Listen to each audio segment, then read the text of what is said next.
look a little bit like a hag, because this time I'm actually wearing my workout clothes, and I did work out. I had a really lovely Pilates gal just kick my ass. So if I look a little haggard, that's why. Anyway, hello. Okay, so let's get to these questions. Abby is asking me, what would you say was the best piece of advice you were given growing up that encouraged you? I don't know. I saw that. I'm like, my father once said the most important thing in life is love. And then he said, not lust. Love. I love that he made that differentiation. The most important thing in life is love, not lust. That's Derek's phone. By the way, if you're wondering who shoots these videos, some of you are like, who's the mystery man? Yeah, that's a question. Irina. I'm going to skip ahead to Irina. This goes right into it. Who's the mysterious cameraman for your vlogs? Do you want to show yourself, Derek? No. He prefers to not be seen. He's very handsome. I don't want him to blow me off the screen. I got enough of that on the television. Anyway, so that was, I don't know, but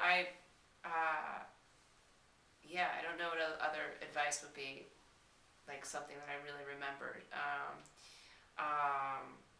Maybe I can circle back. I'll think about that. Okay, Latoya, what's going on? Yo, Kate, I know you love your ginger red hair color, but do you think you'll keep the red forever? When you get back to blonde, try black, anything else? Red has become you, but will red forever be you? Well, lady, it's sort of, you've probably noticed it's changed a little bit if you use, for those of you. It's kind of like a rat's nest, in fact, right now, out of the Pilates studio. It was either this or a knot on top of my head, so I looked like a skinnier sumo wrestler. But it's changing. Red is really, I love my red. I love the guy who does it, and Christopher Pierce. He's amazing. But it's hard to keep, without it fading and changing. It's always changing, so it's kind of, yeah, but I always fantasize during every break that I'll just go blonde again. It's kind of fun, But I never, like now I'm doing a movie and I have to keep it this color and, so I haven't gotten my chance to, get my like blonde extensions down and like have it all like down, like with a bandana around my head and just wear nothing but like tube tops and cutoffs. That would not be a good look for me. So anyway, that's a really rambling answer to that question. So Alexandra asks, as a kid, who did you look up to the most? I loved, so many people. I was raised a lot by my grandparents after my parents were divorced, so I looked up to them quite a bit. My grandfather and my grandmother, I really loved them. And, but I had a couple of hugely memorable teachers in my life, all the way, always. I switched schools a lot, I moved around a lot, so teachers were very important. Mrs. Johnsgard when I was in 4th grade, and then Mrs. Abe in 6th grade, and Mr. Carlton when I was in high school, writing on the newspaper set. So there were definitely, those teachers were very, very important to me. And also some actors, I definitely loved Meryl Streep, and I remember Jane Fonda being a huge influence when I was a kid. Okay, let's move on here. Oh, this is from Kate. Another Kate. Did you ever listen to your voice actress on private practice in other languages? Actually, when we first did press in Europe for Grays, we had an opportunity to go in and hear looping, I think it was in Italy, I'm not sure, Italia, but it was very funny to hear my voice in another language. I haven't heard it in private practice. I've seen some tweets though that it's not always becoming. Sometimes I sound like a man, an old man. Interesting. I think it's very weird. It's when you hear it dubbed, it sometimes sounds really like a soap opera. So it's strange. Zara asks, when you're ill, what makes you feel better? Pampering, chicken soup, chocolate. I always go to the food, and I'm a big baby. When I'm sick, I just am a baby. I don't, some people go to the cave and they don't want to be disturbed. Not me. I'm like, oh, I'm gonna die. Help me. I'm a big baby, so I like lots of attention when I'm sick. The cats help. We already got to Irina, and Derek still refuses to reveal himself on camera. My cameraman. Ellen, what do you like to eat? I like to eat everything. If I had to pick between sweet and savory, I'd take savory every time. Fried chicken is a big favorite. I have chicken cutlets. I enjoy those. I love everything. I try to behave myself most of the time so that when I go out I can have fun and eat. Like tonight I'm probably going to have a steak, in case you're wondering. By the time you see this, I will have eaten and then totally digested a steak. I feel weird saying that, but I told you, now you know everything. Laura, is Taye Diggs like super dreamy in real life? Totes. Yes, he's a stone cold fox. The guy, like, he's probably the only thing different about him in real life than on camera is that if it's possible, he's even more of a fox. I said fox. I feel like I'm in the 70s. Yeah, he's also just like the nicest guy in the world and super funny. Yeah, we should just get him and take him to another planet and help him make him teach men how to be, I don't know, like him. All right, Patrick, are you as competitive as Will Ferrell's character in Kicking and Screaming?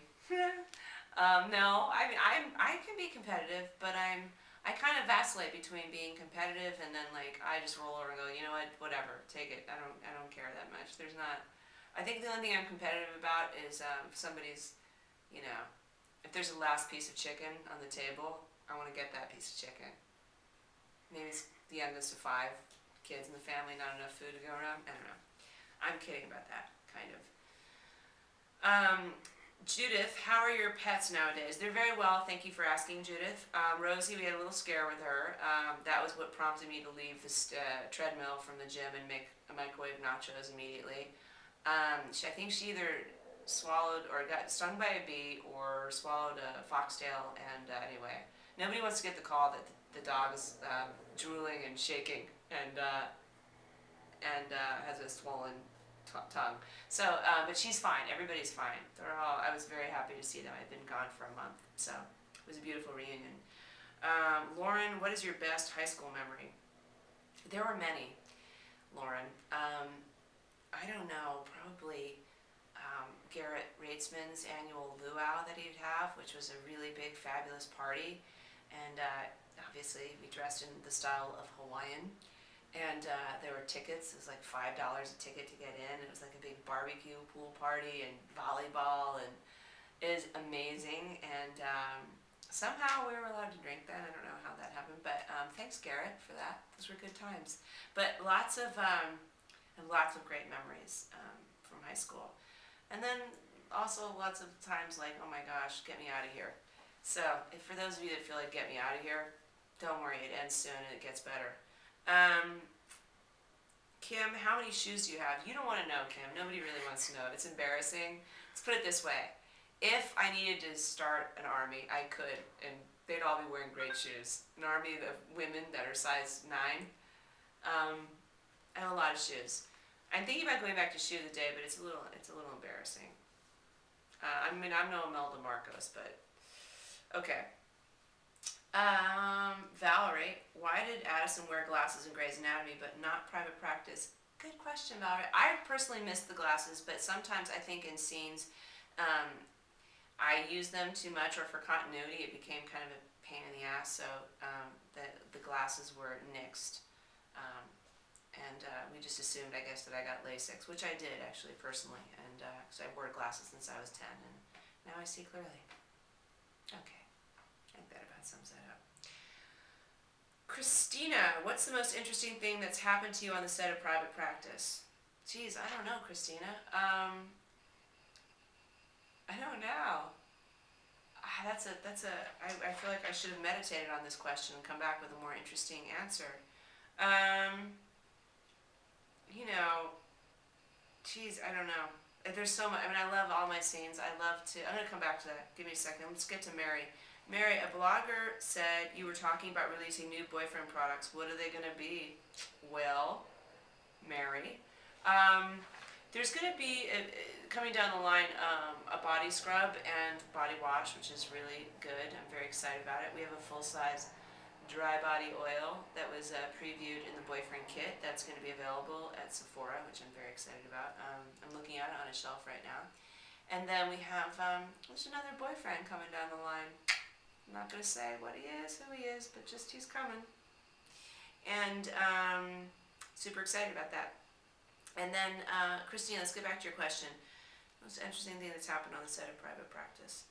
I mean, I think the reason why it's hard is because I've had every day. It's kind of interesting. Probably the most specific thing I can say is that everybody cracks each other up. We all make each other laugh pretty hard. And maybe one of the most interesting things was that, so we'll edit this so we won't ramble on. The day our first AD, Kevin Costner, not Kevin Costner, let's be clear, Kevin Costner is not our first AD, it's Kevin Costner. And we got a hold of his high school graduation picture, and we made t-shirts. And then one day, we all wore them, like every single person on the crew. So that's about 75 to 100 people. And then we invited him down to set, and we got it on video, and just pretended we wanted to have a serious conversation, and it was pretty cute. So that was fun. That's all I have for you guys. The season finale happened. Thank you so much for a great season 4. We couldn't have done it without you, and can't wait to do it all again in July, and we'll. I'm going to keep vlogging, I think. I'm going to figure out something to say. I'll be like, guess what? I'm in my sweats again. Whatever. We'll keep it interesting and keep sending in questions. And thanks, you guys. Bye.